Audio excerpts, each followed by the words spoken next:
ورحمۃ اللہ وبرکاتہ. الحمد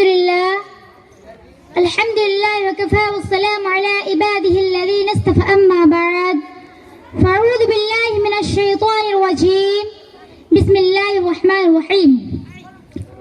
صدر محترم، سامعین، معزز حاضرین اور میری پیاری بہنوں، آج کا یہ تاریخ 7/1 جس کو جشن جمہوریت کے طور پر ہر سال پورے ملک میں منایا جاتا ہے، یہ ہم ہندوستانیوں کے لیے قومی تہوار کا دن ہے.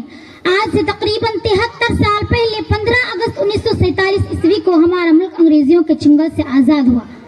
انگریز یہ ملک چھوڑ کر چلے گئے، لیکن چونکہ ابھی ہندوستان کا کوئی عین مرتب نہیں ہوا تھا، اس لیے آزادی کے بعد بھی کچھ دنوں تک انگریزیوں کے عین کے مطابق ہی ملک کا نظام چلتا رہا.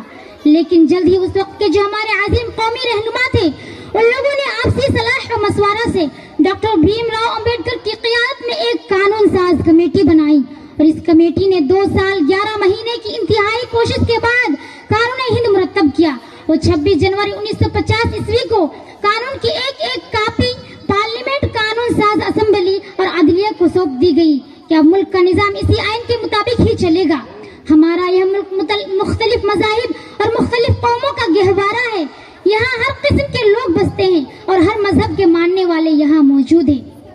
اس لیے دستور ہند کی تمام مذاہب اور تمام قوموں کی رعایت رکھی گئی، اور آئین کی پہلی دفعہ یہ بنائی گئی کہ ہندوستان ایک سیکولر اور جمہوری ملک ہے، یعنی ہندوستان کا کوئی سرکاری مذہب نہیں ہے، بلکہ اس ملک میں ہر مذہب کے ماننے والوں کے لیے مکمل آزادی ہے.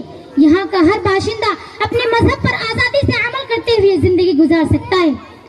دستور ہند کی پہلی دفعہ در حقیقت ہی ہمارے ملک کی شناخت ہے، اور اسی پر عمل کرنے میں ملک ترقی کرے گا اور ملک کے اندر امن و سکون کا ماحول بنا رہے گا.